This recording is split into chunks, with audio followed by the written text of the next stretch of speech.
시청자 여러분 안녕하십니까? 출발 성공 투자 박민영입니다. 네, 안녕하세요. 김영롱입니다. 어제 하루 쉬고 박민영과 복귀를 하긴 했는데 네. 예전에도 이런 오프닝 했던 것 같아요. 오늘도 말 최대한 아끼세요.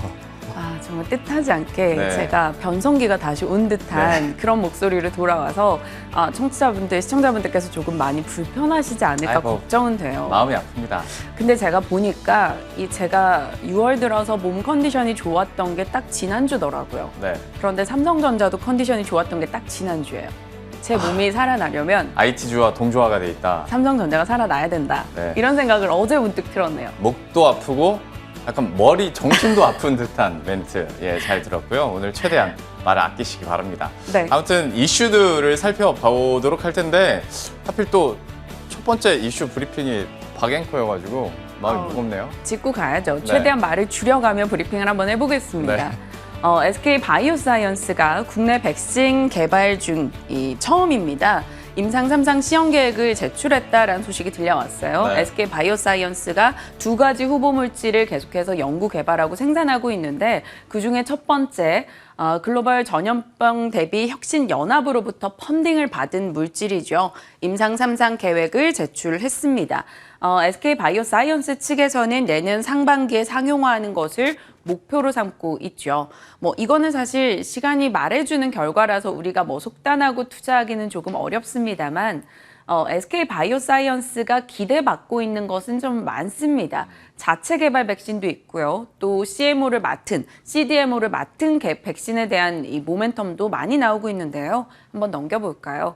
일단 세계적으로 백신이 부족한 상황이다 보니까 백신 개발사들이 흔히 말해서 영끌을 해도 생산을 못 맞춘다라는 거죠. 예. 그래서 CMO 업체 확보가 최우선으로 떠올랐고 그 가운데 위탁 생산자들의 몸값이 마진율과 함께 올라가게 됩니다. 그래서 SK 바이오사이언스 주목해라 이런 얘기도 은근히 많았잖아요. 지금 SK 바이오사이언스는 아스트라제네카, 노바백스, CMO, CDMO 하고 있고 자체 백신 두 가지를 개발 중인데 내년은 이 자체 백신으로 이익이 잡히지 않겠느냐 이런 기대가 나옵니다. 이렇듯 SK 바이오사이언스처럼 국내에서 자체 백신을 개발하는 업체들 하나 둘씩 임상 3상에 들어갈 계획을 하고 있다라고들 하는데요. 네. 올해 이제 6월 달에 주가 상승률이 어땠나 계산을 해봤습니다.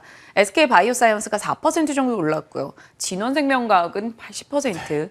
이 mRNA 관련주로 엮여있기 맞아요. 때문에 아마 같이 모멘텀을 받는 거고요. 셀리드도 50% 정도 상승이었고 제넥신이나 유바이오로직스는 하락권에서 마무리가 돼 있습니다. 손실 구간인데 그래서 단순히 이 이슈만으로 투자를 하자 이렇게 보기엔 조금 어려울 것 같고요. 예. CMO나 이런 다른 사업부 관련해서 매력도를 따져볼 필요가 있겠습니다. 어쨌거나 코로나 백신과 관련해서 그리고 치료제와 관련해서 뉴스들은 계속 나오고 있고 특히 얘기를 해준 것처럼 SK 바이오사이언스에 대해서는 긍정적인 모멘텀이 될 수 있는 이슈인데 되게 슬프게 들렸습니다. 네, 첫 번째 이슈 이 정도로 마무리 짓고요. 이제 쉬시기 바랍니다. 두 번째 이슈로 넘어가 보도록 할 텐데 델타 변이 바이러스 얘기도 잠깐 해볼까 해요. 델타 변이 바이러스가 전 세계적으로 확산이 되고 있고 WHO에서도 지금까지 확인된 바이러스 중에서 전염성이 가장 높다라고까지 지금 얘기를 하고 있습니다. 이것 때문에 지금 미국, 유럽 그리고 기타 다른 지역에서도 전반적으로 감염자가 계속 늘고 있을 뿐더러 지금 재봉쇄 움직임까지도 나타나고 있거든요. 앞에서 투자뉴스 헤드라인에서 보신 것처럼 터키를 비롯해서 6개국 같은 경우에는 항공편 운항도 지금 중단을 하고 있고요. 더 강력한 봉쇄 조치가 일어나지 않겠냐라는 조심스러운 전망까지 나오고 있습니다. 하다 보니까 국내 시장에서는 일단 가장 먼저 반응하는 것이 아무래도 진단키트 주들인데요. 어제장에서 시젠과 엑세스바이오 그리고 그 외의 진단키트 주들이 장중에 급등 흐름을 기록했습니다. 다만 아셔야 될 것은 시젠 같은 경우에 분기 배당 실시했다라는 소식으로 강세를 기록하기도 했고 엑세스바이오는 미국 FDA로부터 신속 진단키트에 대한 긴급 사용 승인을 받았다. 분명히 다 좋은 소식들이고 장중에 급등을 했는데 마무리는 그렇지가 못했죠. 때문에 장중 이 변동폭이 모두 한 10%포인트 정도는 됐었거든요.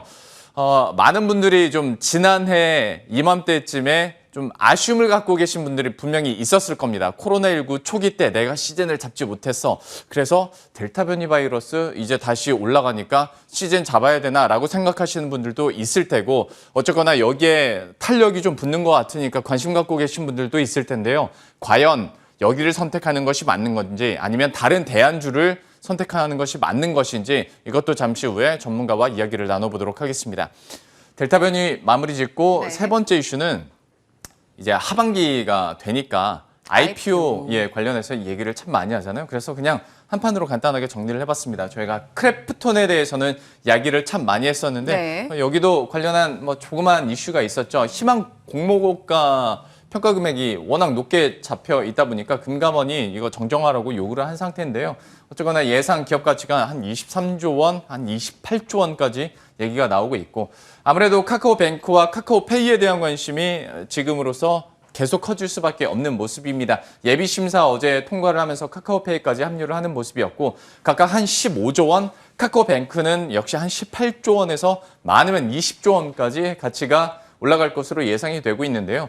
여기는 모회사인 카카오를 기반으로 해서 엄청난 사용자 수를 기반으로 한 시너지가 금융업권에서 그리고 또 페이에서 예상이 되고 있기 때문에 모멘텀은 너무나도 잘 아실 것 같습니다. 좋아요. LG 에너지 솔루션이 어떻게 될지가 너무 궁금해요. 그렇죠. 여기도 되게 기업 가치 밴드가 커요. 50조 원에서 100조 얘기하는데 좀 줄여서 80조에서 100조라고 한 건데 네. 역대 최대 규모 IPO 넘어서지 않을까라는 전망들이 나오고요. 이외에도 넷마블 네오나 롯데 렌탈도 모두 관련된 모멘텀들이 있습니다.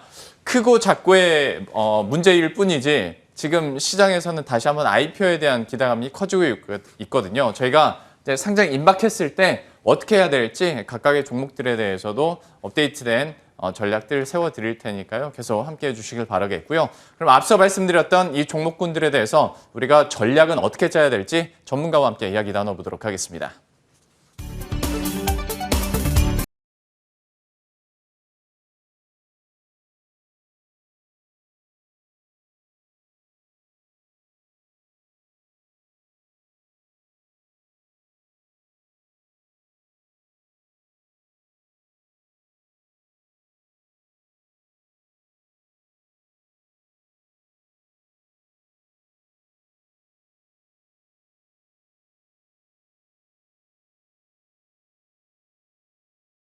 어쩌다 보니 제약바이오주 쪽으로 이슈 브리핑이 좀 많았었는데요. 과연 진짜 그쪽으로 투자를 해도 되는 것인지 아니면 다른 대안주가 있을 것인지 한번 이야기 나눠보도록 하겠습니다. 유스탁의 유창희 대표와 함께합니다. 어서 오십시오. 안녕하십니까? 안녕하세요.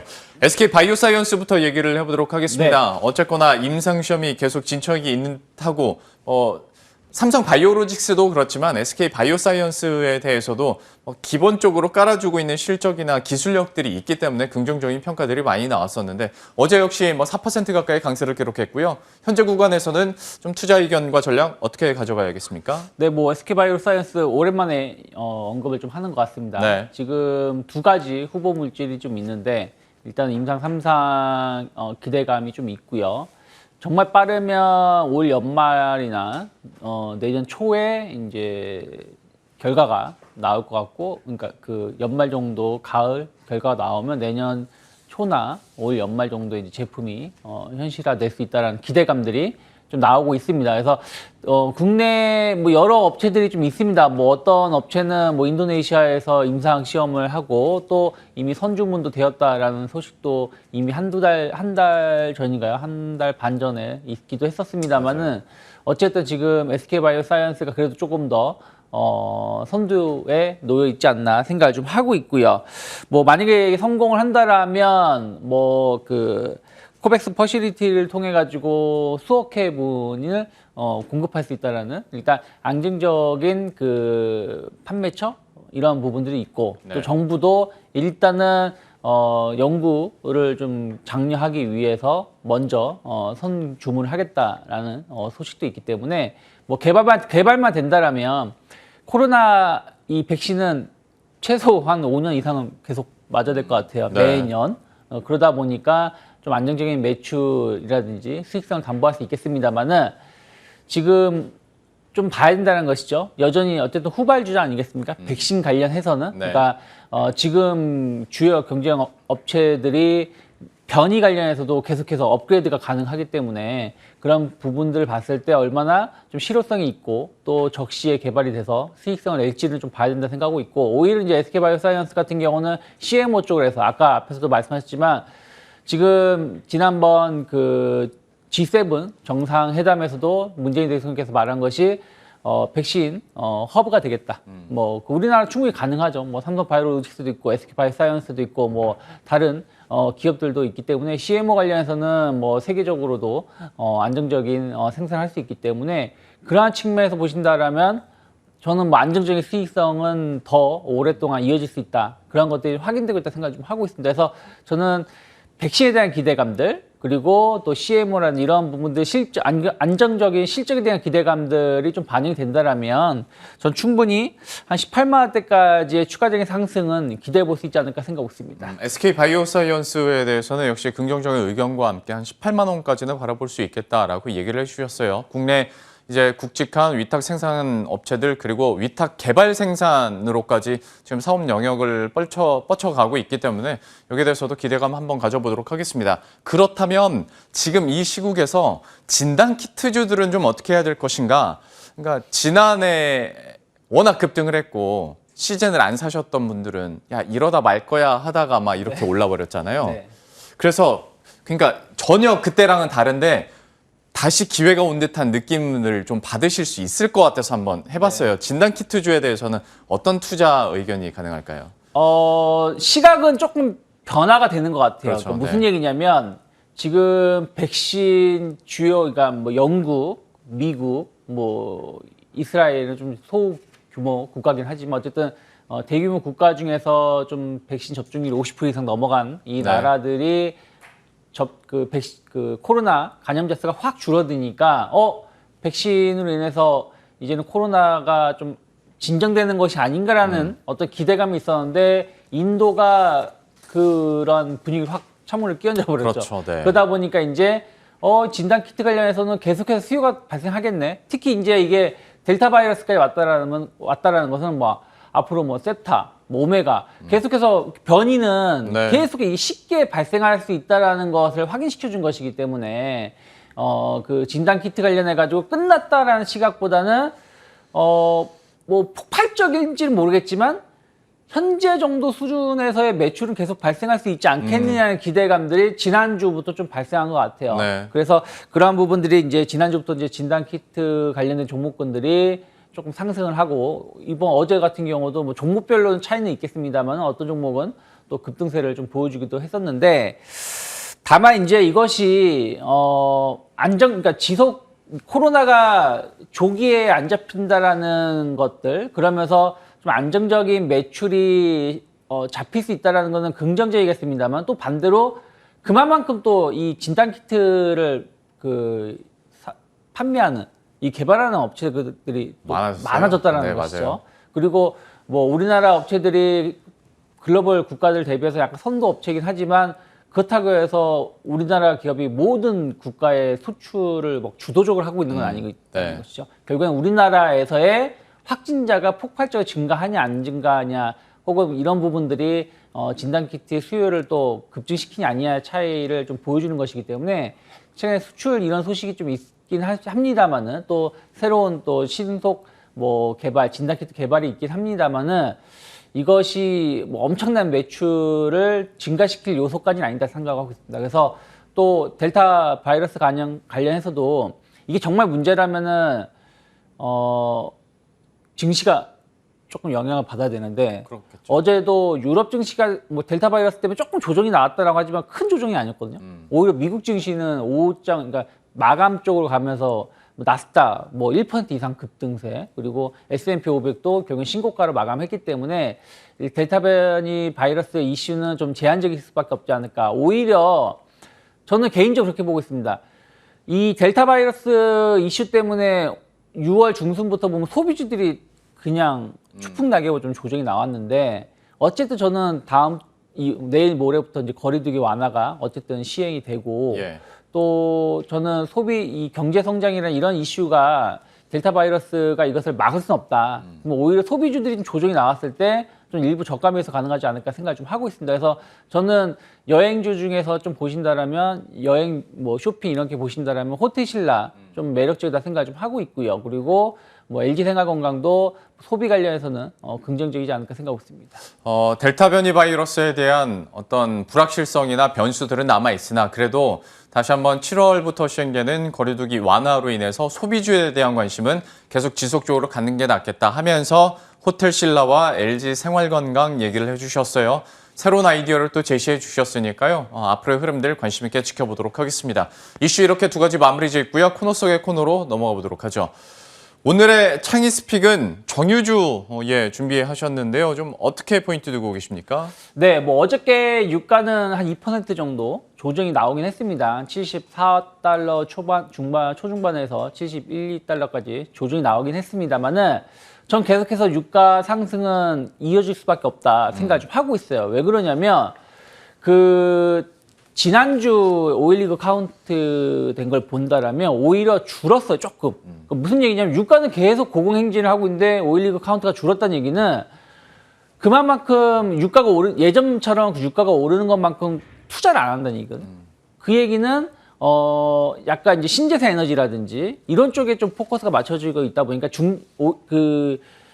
정유 시추 시설을 투자를 하기 위해서는 중장기적인 관점에서 투자를 해야 되는데 지금 현재 시점에 가지고는 공격적인 투자를 하기가 쉽지 않다. 그러니까 그런 것들이 확인됐다는 것이죠. 그러면 공급 자체는 늘지 않는다는 거예요. 물론 이제 이란 사태가 좀 체크를 해보실 필요는 있습니다. 이란 관련해 가지고의 어떤 협상이라든지 이런 부분들이 잘 이루어진다라면 공급이 좀 늘어나면서 유가가 좀 하락할 수 있겠습니다만 어쨌든 전체적인 공급 상태는 그렇게 크게 늘어날 가능성이 적다. 그러면 유가 상승을 계속 용인할 가능성이 높다 생각을 좀 하고 있고요. 네. 수요 측면에서 보신다라면 북미 시장은 계속해서 수요가 늘어나고 있다는 게 확인이 됐습니다. 다만 이제 유럽 쪽하고 이런 신흥국 쪽인데 유럽은 이제 다시 이제 그 코로나 델타 바이러스 변이 이슈가 좀 있습니다만은 유럽도 저는 그게 엄청나게 장기적인 이슈가 되지는 않을 것이다. 그러면은 수요는 계속해서 발생할 수 있고 또 신흥국 시장에서의 안정적인 이머징 마켓 시장에서의 유가 수요는 계속해서 발생할 수 있다 생각하고 있고요. 그러면 수요는 계속 늘어날 수 있다. 그러면 공급은 제한적이지만 수요가 늘어난다는 얘기는 뭐 연말까지 해가지고 뭐 유가 100달러 가능성도 저는 아주 불가능한 건 아니다 생각 좀 하고 있어요. 그래서 유가 자체는 약간의 조정인 70달러 초반에서의 조정이 나왔지만 저는 길게 보면 계속 우상향 놓여 있다. 그러면 정유주들 좀 주목하실 필요가 있다 생각하고 있어요. 1분기 실적 상당히 좋게 나왔죠. 생각했던 것보다 유가가 좀 빨리 반등을 주는 바람에 좋은 실적을 보여줬고 그때보다도 지금은 유가는 더 많이 올라와 있습니다. 그리고 정제 마진 같은 경우도 상당히 개선세를 좀 보여주고 있었던 것들이 벌써 몇 달 전부터 확인되었기 때문에 그런 측면에서 본다라면 이제 7월로 들어간다면 어닝 시즌에 들어가기 때문에 네. 최근 한 달 정도 정유주들 흐름을 보신다라면 계속 우상향하기보다는 좀 횡보세를 보여줬기 때문에 네. 충분히 어닝 시즌 실적에 대한 어떤 2분기 실적에 대한 기대감들 반영될 수 있다 생각을 좀 하고 있습니다. 그래서 저는 뭐 정유주들 좀 주목하시는데 이제 다 비슷비슷한 사업을 하다 보니까 그렇죠. 그리고 그러니까 저도 그 말씀 드리고 싶었던 게 앞에서 저희가 화면 통해서 스탁도 띄워드리긴 했는데 진짜 정유주라고 할 수 있는 게 네. 보는 S-오일 정도고 네. 뭐 GS랑 SK이노베이션도 같이 묶이긴 하는데 네. 워낙 이제 사업 영역이나 성격이 좀 다르잖아요. 그래서 물론 이제 유가 상승이 뭐 다른 페인트주라든지 뭐 다른 쪽도